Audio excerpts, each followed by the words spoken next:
kalau kalau kalian ada yang anak paling pintar di angkatan terus masuk ITB, percayalah harga diri kalian bakal diinjek-injek oleh tanah bener. Kayak apa ya? Kita terbiasa merasa pinter gitu. Kita terbiasa Nah, mungkin ya ini berlaku buat saya juga karena mungkin cukup apa ya? Cukup sering tuh kayak lihat nilai 9 dan 10. Mungkin kalau dulu lihat nilai 7 itu shock gitu kayak padahal kayaknya bisa ngerjain atau nilai 8. nah, Oke, sebelumnya saya tahu ini nggak bisa disamakan untuk samakan. semua orang. Ini mungkin untuk orang-orang yang kalian pasti tahu lah tipe-tipe orang seperti ini yang ya selalu dapat 100 gitu-gitu lah. Pasti kan dia Nah, kalau dapat 80 shock gitu kan kayak kok bisa nah, dapat segitu. Dan mental seperti itu tuh masih ke bawah di awal-awal masuk ITB. Wah, itu sengsara sih parah. nah. Karena pas dapat nilainya dan lihat angka 40 itu kayak kok bisa segini? Karena seumur hidup nggak pernah dapat angka segitu. Empat Ini puluh berlaku itu untuk orang-orang angka apa? 40 tuh Aduh. saya nilai terendah saya ya itu kuis. Kuis itu saya pernah rata-rata kelas 50 saya dapat 20. Eh, segitunya jauh ya. jauh di bawah rata. Saya pas ngerjain Waduh. kayak bisa-bisa aja gitu kan kayak ala paling dapat lah 50. Pas Nah, keluar nilai wah 20. 20. Di situ Ternyata mulai jauh mikir, gitu. kayaknya Iya, ternyata iya hal-hal kayak gitu tuh yang bikin kita sadar kalau ternyata emang lu tuh nggak bisa apa-apa kok, udah jangan wah, sombong gitu. Emang emang oke, nggak ngerti gitu loh, jangan berasa ngerti gitu. Emang masih banyak yang perlu dipelajarin. Itu tuh yang saya oke. dapat benar-benar tahun pertama tuh ngerevisi pola pikir. Belajar tuh apa? Cara Belajar tuh kayak belajar ya. gimana? Konsep Ya, cara belajar ya. konsep. Dan Ya, ternyata konsep ya memang belajar. ITB itu menekankan konsep gitu. Nggak bisa Oke. konsep, nggak bisa ujian, nggak usah harap gitu. Nggak usah harap. Betul, Nggak usah konsep. harap. Cuma Betul, bisa betul. ngerjain soal, nggak bakal bisa ujian, percuma. Jadi Cuma. mendingan baca semua konsep, tapi nggak sempet latihan soal daripada latihan soal tapi cuma tahu cara ngerjainnya kayak gini. Toh besok juga beda, elah Oke. gitu. Iya, Oke. ngapain? Iya, hoki banget sih kalau dapet. Mungkin ada beberapa dosen yang kayak emang agak tanda kutip males gitu ya. Jadi kayak Mm-mm. bikin soalnya tuh mirip sama tahun sebelumnya. Ya itu hoki lah, itu beda cerita. Oke. Tapi kalau di tahun pertama, biasanya tuh nggak kayak gitu. Tahun pertama tuh biasa soalnya susah. Lebih susah daripada jurusan. Itu aneh sih. Tapi ya faktanya Kok kayak gitu. bisa? Bisa, Yang itu karena strategi mereka ya? jadi di jurusan itu, yang tadi saya bilang, soalnya tuh sering mirip sama soal tahun sebelumnya. Untuk Oh, beberapa jurusan ya. Nggak bisa oke. disamain. Oh iya iya. Oke. Tapi beberapa jurusan itu kan kita punya database soal ujian kan, database soal Oh ujian buat punya juga dipelajarin. ya Jadi kayak kayak gitu ya. kita punya. Jadi per jurusan tuh biasa punya kayak Google Drive gitu, isinya tuh ujian dari kayak tahun Soal-soal. sepuh gitu, dari Oh tahun 2010 10. gitu. Iya, yang udah nggak relevan gitu kan soalnya 2010 mah. Oke. Kan kita paling belajar tuh dari tahun 2018 gitu kan. Ya, Nah, itu ya. tuh semua ada soalnya. Dan saya juga belajar dari sana untuk kayak tahu, saya dari situ tuh bisa kebaca karakter dosen. Iya, lalu konsep Dosennya juga tuh ya. yang kayak gimana. Konsep juga ya. Ada yang dosen bener-bener dari tahun awal dia ngajar sampai sekarang nggak pernah ada soalnya sama. Jadi Lalu kalau untuk dosen-dosen kayak gitu, nggak usah ngerjain soal dia. Ngapain gitu loh, kayak ya besok juga nggak keluar itu. Dan bener, kenyataannya besok keluar sesuatu yang kita nggak pernah lihat. Jadi ya tebakan kita bener bahwa emang suka bikin soal sendiri. Dia pinter bikin soalnya. Nah, tapi ada emang dosen-dosen yang tiap tahun soalnya selalu gitu. Maka dalam hal seperti itu ada baiknya ya udah pelajari dari soal-soal sebelumnya. Ya namanya juga berstrategi gitu kan. Nggak mungkin semua hal kita bisa seideal itu, ya kan? Kayak bisa belajar semua konsepnya dengan mateng semua. Ya realitanya nggak bisa terus-terusan kayak gitu. Karena tenaga kita kan terbatas juga. Betul, Gitu. betul. Jadi emang kita baca karakter dosen sih. Kalau emang kan, tapi di tahun pertama sayangnya hampir semuanya tuh nggak ada yang sama soalnya. Jadi mendingan belajar yang bener. Belajar yang benar Gitu. itu, belajar yang Mendingan benar. belajar, mendingan belajar sih kata saya. Oke. Itu tadi banyak hal yang diceritakan sama Banyak. Jason. Banyak sekali di kuliah lah, Saya terus sambil minum, saya dari sambil minum ya Pak ya. oh sambil minum aja. Oke. Eh, Jason boleh boleh cerita nggak eh, atau hal mungkin yang perlu dipersiapkan anak-anak SMA sekarang gitu ya untuk Hah. bisa masuk ITB gitu ya. Hmm. Belum masuk tapi Ya, mungkin mau masuk gitu loh ya. ya, yang perlu dipersiapkan ya. Mungkin Ya, saya dari pengalaman pribadi aja lah ya. ya, Persiapkan tenaga dan mental. oke. Oke. Siapin tenaga dan mental. Nah, gimana itu? Oke. Jadi nggak bisa dipungkiri bahwa memang kuliah di sini itu memakan banyak tenaga. Banyak sekali orang-orang yang jadi sakit gitu. Itu udah normal gitu loh. Yang kayak Ah, kuliah di sini tuh jadi sakit. Saya nggak ngerti ya, maksudnya kayak kenapa ITB tuh bisa segitu bedanya sama let's say UI dan UGM gitu. Maksudnya kayak kalau saya lihat anak-anak UI itu kok kelihatannya kayak biasa-biasa santai aja, gitu. tapi kalau lihat iya kalau lihat anak ITB itu kayak stres semua gitu. saya bingung sih sebenarnya. Saya mungkin kalau untuk orang-orang yang udah kuliah di beberapa tempat mungkin bisa ngebandingin gitu ya. Cuma kalau karena saya bias di ITB kan saya taunya ITB. Jadi ya sebenarnya ya saya ngerasa ya memang beratnya berat gitu, emang berasa berat gitu. Nah, tenaga dan mental itu penting. Tenaga ya kenapa? Karena memang ini akan berlalu 4 tahun. Ya, Kalau lulus 4 tahun. kalau lulus, itu pun kalau lulus cepat. Kan tadi bilangnya Kalau kabarnya lulus susah. 4 tahun, 4 tahun tuh normal dan luar biasa menurut saya sih jujur aja. Kayak Oke. apa ya? Lulus 4 tahun mungkin bagi orang lain normal ya. Tapi kalau di sini saya rasa lulus 4 tahun tuh prestasi. Ya, kayak maksudnya apa ya? Hebat gitu loh bahwa berhasil lulus tepat waktu tuh hebat gitu. Hebat ya. Jadi empat Oke. setengah mungkin masih acceptable lah gitu. Kalau 5 tahun tuh biasanya orang-orang yang aktif organisasi. Karena jadi di Hmm. ITB tuh ada yang kayak kalau ikut kepemimpin ibaratnya kayak ketua BEM ya gitu, itu tuh Oh, nambah ya. pengabdian 1 tahun gitu. Nah itu beda kasus lah. Atau mungkin memang orang-orang yang memang Pilihan ingin lah ya. kuliah lebih lama gitu. Oke. Ada orang yang kuliah lebih lama karena memang benefitnya ada sih sebenarnya. Tapi Ya. udah intinya itu tenaga dan mental. Mentalnya adalah dari segi mentalnya ya ini Yang simply tadi ya. ya itu apa yang kita tahu itu kadang nggak bisa diaplikasikan lagi gitu loh. Hmm. Jadi kita nggak boleh datang dengan sebuah kesombongan bahwa kita udah pinter, kita udah tahu banyak dari SMA karena nilai kita udah bagus. Sorry banget, nilai bagus Sorry di banget SMA ya. itu nggak banyak berefek. Kenapa? Ih, Karena semua teman-teman yang duduk di kelas itu bareng kalian itu nilainya sama kayak kalian kok, bagus-bagus juga. bagus-bagus. Ya, nggak Itu. ada bedanya kok kalian sama mereka nggak begitu spesial kalau ngomongin nilai ya. Jadi tolong jangan dibanggakan terlalu tinggi gitu nilai itu asli. Oke. Nilai tinggi Siap. bagus, tapi pas udah masuk tuh ya ketemunya sama orang yang nilai lebih tinggi lagi gitu. Ya, Oke. dan mereka pun kesulitan. Nah, jadi ya Siapin emang mental ya. harus siap bahwa harus apa ya? Ya harus belajar lagi, harus ngulang. Nggak bagus kalau misalnya sekarang udah bisa nangkep banyak dari materi sekolah gitu. Oke. Tapi ya tetap ada yang harus ditangkap lagi gitu loh. Nggak selesai gitu loh. Kayak Hmm. apa yang kalian dapet di SMA tuh nggak bisa diambil semuanya terus masuk ke ITB jadi santai gitu. Nggak bisa. Nggak Tetap sih. harus Tetap sesuatu yang harus. diperjuangin gitu. Betul. Terus juga saya rasa ini mungkin hal yang kalian harus tahu juga betapa kompetitifnya lingkungan ITB. Betapa kompetitif. Gimana itu? Jadi Gimana? jadi gini, saya rasa di zaman sekarang tuh dunia pekerjaan korporat tuh semakin menjadi hal yang diidam-idamkan banyak orang. Either Oke. jadi korporat atau jadi entrepreneur. Makanya yang masuk Prasmul banyak banget kan. Yang masuk bisnis Prasmul tuh banyak banget. Kenapa? Iya. Karena memang idea of being your own boss gitu. Kayak bikin perusahaan sendiri, ngegaji diri sendiri. The idea of that itu seems terlihat seru, terlihat menarik. Memang menarik, memang seru gitu. Tapi ya jangan lupa bahwa semuanya punya konsekuensinya. Kerja di orang tuh juga nggak buruk kok. Iya, iya, iya. Jangan direndahkan gitu. Betul, Nah, betul. dan itu tuh fenomena itu tuh berlangsung juga di anak-anak ITB bahwa kita tuh begitu melihat dunia korporat itu sebagai sesuatu yang sangat harus dikejar gitu loh. Menurut saya sih kayak gitu. Dan itu berdampak pada suatu hal bahwa ITB itu menurut saya adalah salah satu kampus dengan kepanitiaan yang sangat banyak. Saya nggak tahu Sangat banyak terbanyak ya. atau tidak, tapi banyak banget. Banyak banget. Baru masuk aja nih, mahasiswa baru masuk, itu langsung ditawarin panit. Panit-panit itu ya. Langsung ya, open recruitment organisasi open recruitment apa. Dan biasanya fenomena yang terjadi di mahasiswa ITB yang baru masuk maba gitu ya, itu adalah FOMO, fear FOMO of missing out, takut ketinggalan.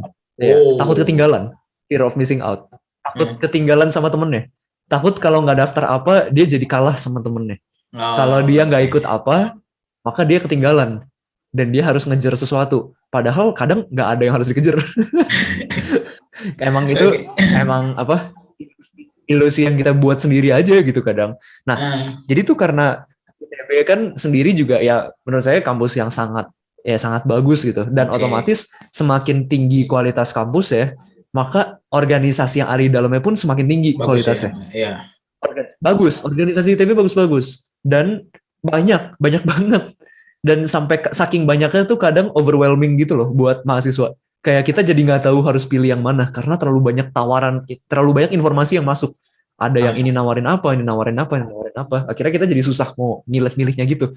hmm. Nah, kalian harus perkuat mental ketika ngelihat temen-temen yang kelihatannya aktif banget gitu. Kelihatannya ada di semua tempat gitu. Panit apa jadi staff apa, tiba-tiba udah jadi kepala divisi di mana. Dan kita tiba-tiba tuh langsung jadi ngerasa gagal gitu. Kita Gagal. langsung ngerasa kayak wah Gak ada kita jauh guna. banget dari mereka Ah, gitu. Karena orang-orang tuh ngejar panit kadang emang ya itu lagi-lagi pengen CV-nya bagus, oh ya. pengen LinkedIn banyak pengalamannya. Ya, Itu ya. tidak salah dan itu memang cara untuk memperbanyak pengalaman dengan melakukan itu. Tapi kadang Oke. ya motivasinya salah aja sih. kadang kadang gitu ya. Nah, ya itu tuh harus dijaga gitu loh kayak Hmm. sambil jalan itu FOMO tuh yang tadi saya bilang FOMO itu yang Ya. akhirnya jadi FOMO itu biasanya tuh berujung ke kita akhirnya ngikut Oh temen iya. daftar kemana-mana gitu karena kita nggak Ah, pengen ketinggalan kan jadi ah, kayak ngikut-ngikut dan itu tuh biasa fase yang normal dan ya udah aja gitu loh kayak nggak usah merasa gimana gitu kalau mengalami itu kayak itu normal banget dan ya nggak apa-apa toh itu tetap sebuah experience kok buat kalian ya, cuma betul tuh sekali. sambil jalan tuh harus sambil dipikir gitu sebenarnya ikut ini itu buat apa sih Buat apa emang ya? kalau ikut nanti setelah kelar itu dapat apa Ah, gitu loh. iya. Kita memang sebagai manusia nggak boleh terus-terusan mikirin untung rugi. Tapi dalam hal ini kalau nggak mikirin untung rugi bahaya. Kan rugiin diri sendiri ntar ya. Iya, justru karena gini, organisasi itu makan waktu banget, Hmm. banget parah. Nih ya, rapat mulai jam 7, let's say atau setengah 8 karena kan ada ini kan sholat sholat isya kan biasanya kalau jam segituan. Jadi itu biasa mulai rapat atau acara organisasi itu setelah sholat isya. Ya udah lanjut sampai jam 12 malam. Jadi rapat di sini tuh emang culture-nya saya nggak tahu ya kenapa ya orang-orang di sini kalau ngomong suka belibet-belibet banget gitu ya kayak kalau ngomong tuh panjang-panjang, kalau ngomong rapat tuh bisa lama banget sampai bisa rapat tuh 5 jam, 6 jam gitu loh. Itu tuh budaya. Banyak organisasi yang seperti itu. Oke. Dan intinya gini sih, nggak apa-apa kalau emang kita suka dan emang merasa dapat sesuatu, itu tuh nggak Oke, pernah salah. silakan ya. Tapi apakah benar-benar dapat sesuatu? Nah itu harus ditanya benar-benar gitu loh. Ya, betul. Apakah waktu yang dipakai buat rapat, oke, misalnya rapat 2 jam, itu tetap makan waktu loh. Kira-kira Iya, waktu 2 jam dalam sehari ini, itu worth it nggak sih iya dipakai betul. buat si organisasi ini? Ah, Atau mungkin kita bisa cari organisasi lain yang lebih sesuai sama tujuan kita? Atau mungkin kita bisa nyari kegiatan lain. Contoh, hmm. ya hobi makin kesini makin banyak orang yang ngeseriusin hobinya dan jadi sumber pencaharian kan. Kenapa nggak Ya, melakukan itu gitu? Itu kan jadi untung buat kita dan nambah pengalaman kita. Itu kan oke, ya itu salah satu hal yang bisa jadi alternatif gitu loh. Jadi nggak harus selalu mikirin di kampus tuh harus berorganisasi. Nggak oke. ada yang ngomong kayak gitu. Tapi di kampus kalau nggak melakukan sesuatu selain kuliah itu sayang. Itu sayang banget gitu loh. Jadi emang balance harus ada gitu. Nggak boleh Oke. terlalu berat di studi, tapi kalau terlalu berat di organisasi, kalian akan ngerasain ruginya. Hmm. Lama-lama bakal kerasa Oke. kok capeknya dan kok nggak guna ya ikut di sini ya. Kok kayak nggak dapet apa-apa ya, malah keteteran pelajarannya. Terus pas ujian nggak bisa. Ya, sering terjadi. Oke. Ya, itu sering banget terjadi. Harus hati-hati. Ya, oke, siap. Kita harus Ini siapin. ini terakhir sih, Sen. Ini sudah nggak Iya, terasa udah mau hampir sejam gitu ya. iya lama, lama ya. Iya, Banyak loh iya. sebenarnya. Iya, iya. Eh, terakhir nih, Sen. Mungkin Iya, Pak. bisa sampaikan pesan kamu ya untuk anak-anak yang mau rencana ambil ke Hmm. ITB gitu. Entah itu jalurnya SNM atau SPN atau apalah itu ya. Mungkin bisa Hmm. kamu sampaikan. Oke, oke. menurut saya pesannya ya sebenarnya eh, ITB itu tempat yang tepat untuk kalian yang bener-bener mau belajar. Oke. Itu adalah hal yang pertama yang harus kalian sadari. Banyak orang mungkin nggak ngerasa cocok di ITB karena lingkungan kompetitifnya ini. Karena emang capek. Saya harus ngomong itu dari awal dan kalian harus tahu dari awal bahwa capeknya memang capek. Capek banget Tapi ya. ya capek emang harus capek lah. Emang nanti pas kerja nggak capek gitu. Nah, iya betul Emang betul. mau enak-enak terus gitu kan. Iya Toh iya. kalian sekarang SMA juga capek gitu loh. Apa bedanya? Heeh. Toh maksudnya kayak apa ya, tingkat kecapeannya itu apa ya, sejalan gitu. Kayak kalau dibilang apa, kalau ngomongin matematika tuh gradiennya konstan gitu, constantly setingkat dengan perkembangan kita gitu loh. Jadi Oke. semakin kita berkembang tuh yang bisa kita tanggung kan makin banyak. Makin banyak. Jangan Betul. takut gitu loh, jangan takut Oke. buat ngambil.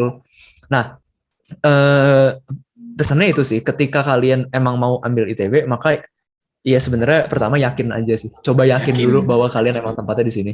Toh kalau memang bukan, ya berarti emang ada tempat lain yang lebih cocok dari kalian dan nggak apa-apa. Nggak harus ITB, emang kenapa sih? Gitu. Betul betul Ya. betul. Nah, terus kalau misalnya setelah masuk gitu ya, gunakanlah 4 tahun itu dengan sebaik-baiknya dan ingatlah bahwa 4 tahun itu adalah 4 tahun kalian, bukan 4 tahun orang tua kalian, bukan Betul. 4 tahun teman kalian. Tapi untuk Itu sendiri. 4 tahun kalian loh, gitu loh. Dan Oke. dalam 4 tahun itu tuh yang bisa dilakukan emang banyak banget. Saking banyaknya kita bisa sampai keteteran. Nah sekarang gimana caranya supaya apa ya? Atau sebenarnya gini sih, ketika orang pertama masuk kan biasanya masih nggak tahu kan mau kerja apa. Itu normal nggak sih di Indonesia? Kayak ya mungkin dengan sistem pendidikan yang terlalu general gitu ya, dari SD sampai SMA, itu kadang bikin kita jadi sebenarnya agak bingung gitu. Kayak kita tuh arahnya mau kemana? Dan kadang Ya. tuh sampai di kampus pun setelah milih jurusan, kadang kita masih nggak yakin sama jurusan kita sendiri. Ya kan? Itu sering terjadi lah ya. Nah, jadi Pasti. tuh ya 4 tahun itu tuh dipakai untuk nyari jawaban itu, Lucu cobain juga segala sih. macam sampai kita tahu, oh yang ini kayaknya seru, kayaknya bisa diseriusin deh.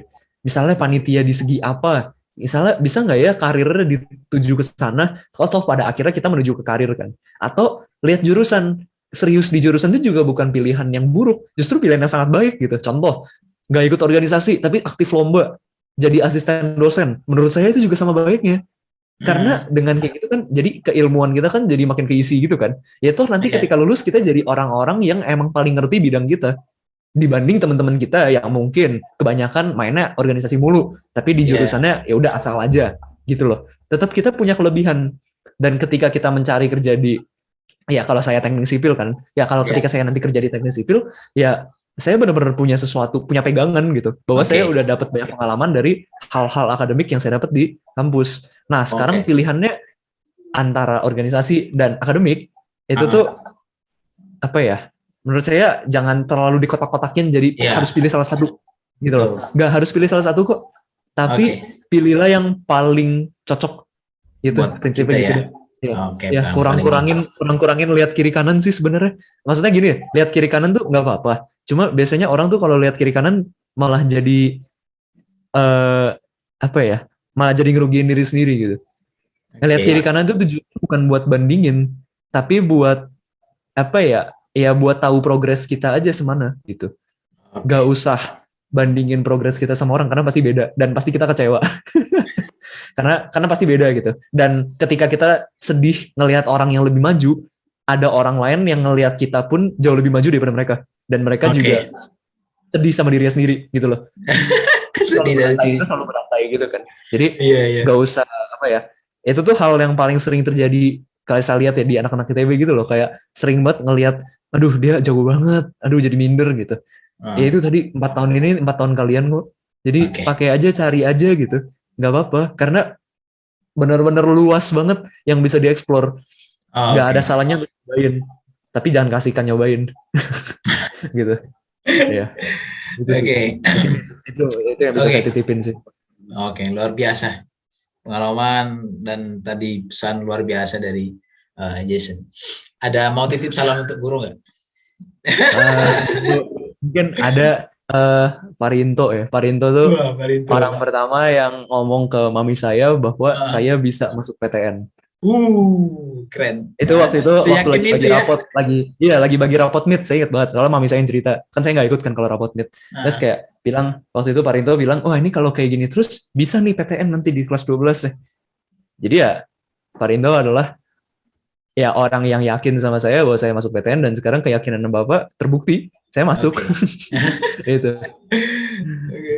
Terus ya apa ya, mungkin guru lainnya yang paling saya itu paling Kamita ya, Kamita guru musik. Guru Kayak musik ya, ya ya. gara-gara Kamita saya punya portofolio musik saya. Oh, Gara-gara keren. Kamita gara-gara Kamita ya saya masih serius bermusik di ITB sampai hari ini, Oh, sampai dan saya sekarang ya. sangat serius gitu. Saya Oh, sangat serius lebih serius bermusik. lagi. Iya, lebih serius lagi. Jadi semua semua mulainya tuh pas SMA emang. Jadi ya Oke, good. itu mungkin ada nama-nama guru lain yang belum tersebut, bukan berarti saya nggak ingat atau Ya, gimana, cuma oke. ya, mungkin belum kepikiran aja. Tapi saya makasih sih buat semua yang pernah ngajar saya maupun yang nggak pernah ngajar saya, karena ya Oke. ada ada apa ya, ada efeknya juga ke saya sekarang gitu. Pasti ada efeknya gitu sih. Oke, luar biasa. Oke, baik. Ada banyak hal tadi luar biasa ucapkan ya. Terima kasih banyak untuk Jason ya sudah mau berbagi pengalaman, tips, ya tentunya juga motivasi dan masih banyak lagi tadi ya yang diceritakan. Ya semoga apa yang diceritakan sama Jason ya bisa berguna untuk anak kelas Amin. 12 atau mungkin kelas 11 atau anak-anak SMA lah ya yang punya Iya. tujuan ke PTN gitu ya. Ya. Ya, atau mungkin orang tua juga ya yang mungkin Ya. merekomendasikan anaknya ke PTN gitu ya. Semoga itu bermanfaat gitu ya. Lalu semoga Jason ya dalam perkuliahannya ya lancar-lancar ya. Lalu Amin. Makasih. sehat juga, cukup alumni COVID-nya. Ya semoga cukup sekali aja ya, nggak usah dua Cukup kali gitu. sekali, oke. Ya sehat selalu. Tentunya segala Oke. kegiatan bisa berjalan dengan lancar ya kan. Ya dan apapun Amin. itu bisa diselesaikan dengan baik dan Amin. kuliah nanti bisa selesai tepat waktu. Ya, Amin. terima kasih Makasih. banyak. Oke, gitu ya. Semangat juga Pak ngajarnya di Penabur, semoga menghasilkan murid-murid yang lebih bagus lagi Pak. Siap, siap, siap, siap. Terima kasih. Oke. Oke.